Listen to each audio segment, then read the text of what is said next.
사이다 무비튼. 내 이름은 신용남. 23살이고 광고 대리점에 근무하는 평범한 회사원이다. 나는 고딩 때부터 사귀어온 여친이 있다. 여친 한진자와는 가족끼리도 왕래가 있을 정도로 깊은 사이이다.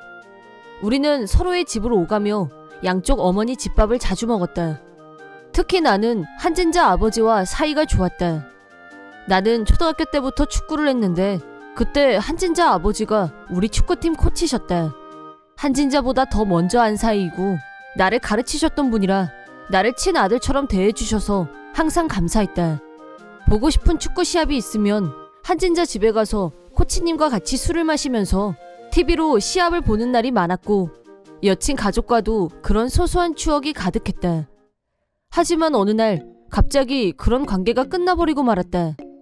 그날도 나는 여느 때처럼 한진자 집에서 저녁을 맛있게 먹고 있었다. 평소와 다르게 힘이 없어 보였던 한진자는 갑자기 울음을 터뜨렸다. 깜놀해서 "너 왜 그래?" 라고 반사적으로 물었다. 그러자 한진자는 더 크게 울면서 "실은 나 다른 좋아하는 사람이 생겼어" 라고 했다. 나와 부모님은 순간 얼음이 됐고 한진자는 계속해서 "그 사람 대기업 사원이야. 그만 헤어지자" 라고 했다. 갑툭튀 결별 선언에 뭐가 뭔지 정신을 차릴 수 없었는데 코치님이 "대체 어떤 놈인데 그래? 용남이보다 더 좋은 남자가 어디 있다고? 다시 생각해. 기회는 지금뿐이야" 라고 설득했다. 그러자 한진자는 "그 사람 대기업 전자회사에 다니는 엘리트라니까" 라고 하더니 그 남자를 어떻게 만나서 사귀게 됐는지 설명했다. 그 남자와는 술자리에서 우연히 알게 됐는데 남자 쪽에서 먼저 대시해왔고 그러다 보니 그쪽으로 마음이 끌리게 됐다고 했다. 더구나 조건적으로 대기업에 다니는 남자가 나보다 장래성이 있다고 판단한 것 같았고 결국 환승연애를 결심한 모양이었다. 한진자는 결심을 굳힌 상태였고 부모님이 아무리 만류해도 전혀 들으려고 하지 않았다. 세 사람이 싸우는 모습을 지켜보던 나는 어느 순간부터 비참한 기분이 들었다.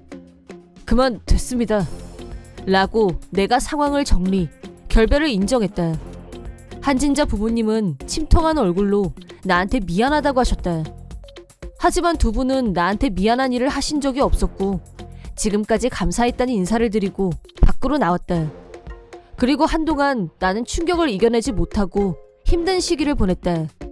힘들어하는 나를 위로하기 위해 친구들이 자주 술자리에 불러내서 격려해준 덕분에 다시 힘을 얻을 수 있었다. 어느 날 남자 4명이서 술을 마시고 있었는데 옆자리에서 술을 마시고 있던 3명의 여자들이 말을 걸어왔다.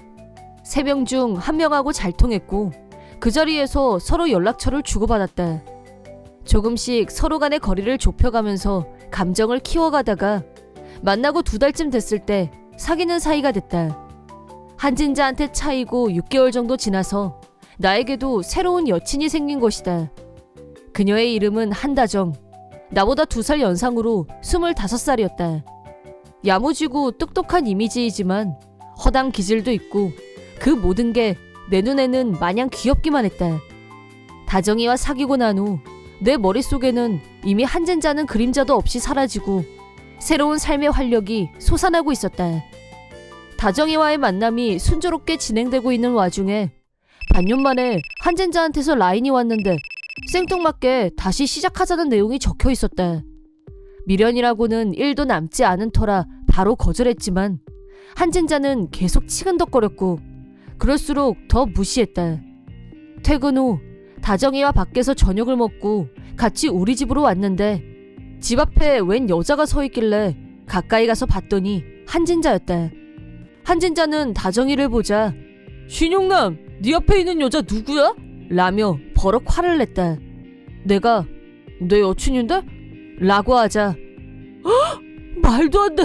너 나랑 고딩 때부터잖아. 근데 딸 두고 다른 여자를 만난다고?" 라고 했다.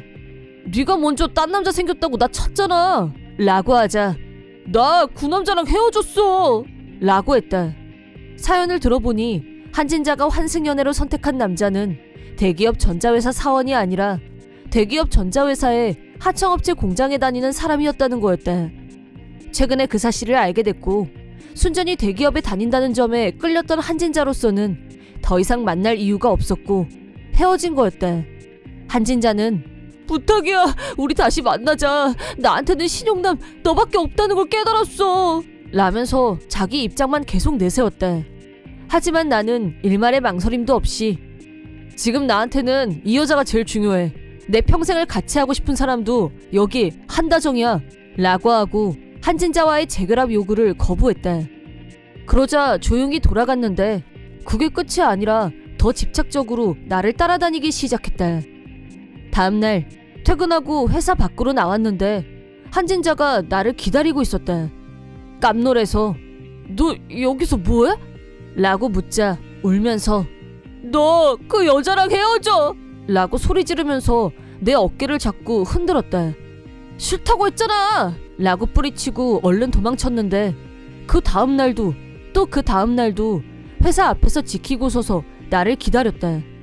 그럴 때마다 거절했지만 매일 장문의 메시지를 라인으로 보낼 정도로 병적으로 굴었다. 점점 무서워진 나는 한진자의 라인을 차단했다.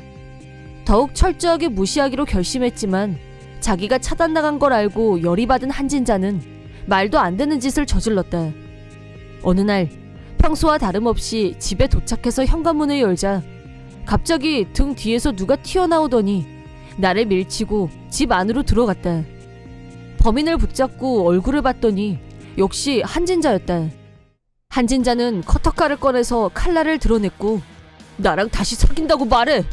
라고 협박했다. 너 미쳤어? 집착 좀 작작해! 라고 하자 커터칼을 나한테 휘둘렀다. 위험천만한 순간에 필사적으로 방어하고 있을 때 마침 퇴근하면 우리 집으로 오기로 약속했던 다정이가 우리 집에 도착했고 하고 비명을 지르면서도 핸드폰으로 경찰에 신고했다. 그러자 한진자가 이번에는 커터칼을 다정이에게 빼들었고 나는 민첩하게 빈틈을 노려 한진자를 제압했다. 한진자는 신고를 받고 출동한 경찰에 의해 체포된 후 연행됐다. 경찰서로부터 연락을 받은 한진자 부모님이 놀라서 달려오셨다. 한진자 어머니는 울면서 나한테 미안하다고 하셨다. 코치님은 진짜가 이런 짓까지 할 정도로 망가졌을 줄은 몰랐다 라며 상당히 충격을 받은 모습이었다. 경찰 조사를 통해 한진자는 나에 대한 미련 때문에 계획적으로 범행을 준비했다고 자백했다.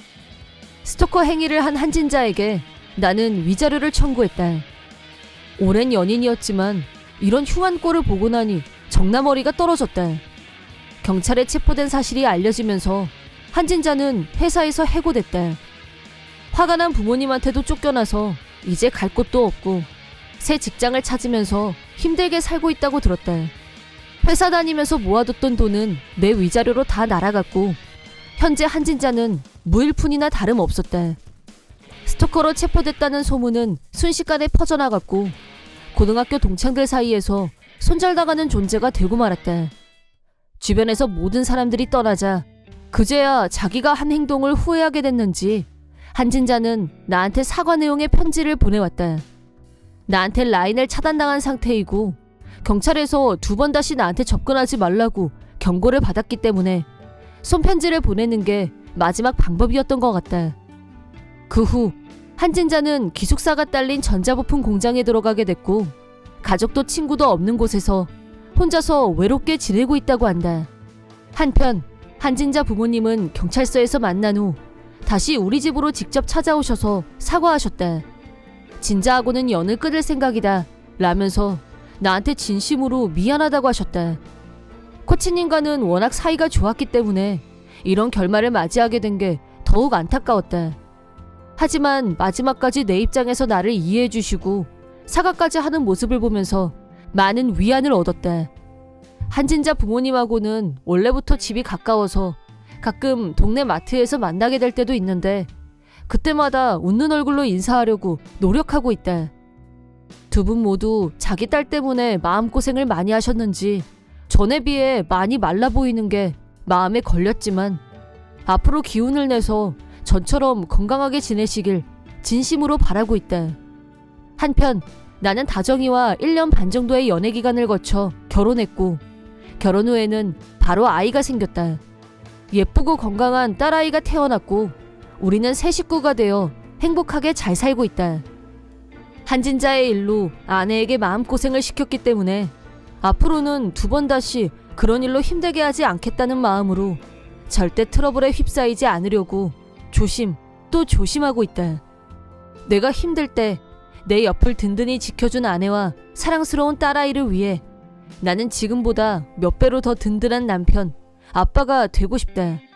사랑하는 가족이 있다는 것에 감사하면서 더욱 열심히 일하는 건 물론 가족과의 시간도 소중히 하는 사람이 되리라 다짐해본다. 이번 영상은 어떠셨나요? 재밌게 보셨다면 구독, 좋아요에 댓글까지 달아주시면 감사하겠습니다. 그럼 다음 영상에서 만나요.